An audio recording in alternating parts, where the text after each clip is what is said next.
మనం మంచి చేసినా సరే చెడు ఎదురవుతుందని అప్పుడప్పుడు పెద్దలు అంటారు. ఇక ఈ విషయం ఎందుకు చెప్పానంటే మీకు రాను రాను అర్థమవుతుంది. ఇక అసలు విషయంలోకి వస్తే బేబక్క బిగ్ బాస్ హౌస్ లో అడుగు పెట్టింది.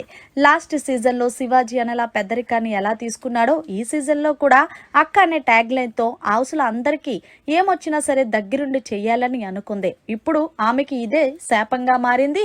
ఆ శాపం కాస్త నామినేషన్ కి తెరతీసిందనే చెప్పాలి.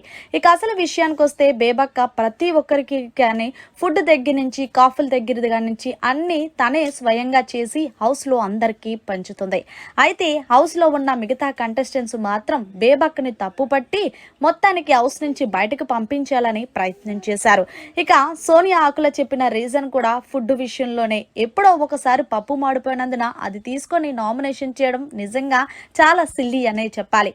ఇక ఇందులో భాగంగానే హౌస్ లో ఉన్నన్ని రోజులు కూడా ఒక అక్కలాగా అందరినీ ఆదరించి టయానికి వాళ్ళకి ఏం కావాలో ఆలనా పాలనా చూసుకోవాలనుకుంది బేబక్క.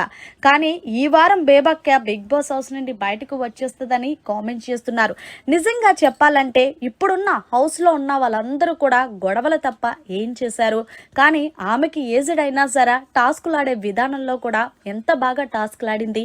అంతేకాదు తను ఆడే తీరు, తను మాట్లాడే విధానం, తను హెల్ప్ చేసే గుణం మొత్తానికి బిగ్ బాస్ హౌస్ కి పర్ఫెక్ట్ ఉమెన్ అనే చెప్పాలి. ఒక్కసారి వంట మాడిపోయినందుకు ఇంత శిక్ష. నిజంగా ఈ వారం బిగ్ బాస్ హౌస్ నుంచి బేబక్క ఎలిమినేట్ అయి బయటకు వెళ్ళిపోతే హౌస్ మేట్స్ అందరూ కూడా చాలా పెద్ద తప్పు చేసినట్టే. మరి మీరేమంటారు? ఈ వారం నిజంగా బేబక్క వెళ్ళిపోతుందా లేదా అనేది కామెంట్ చేయండి. మరిన్ని లేటెస్ట్ లైవ్ అప్డేట్స్ కోసం చూస్తూనే ఉండండి మన ఛానల్.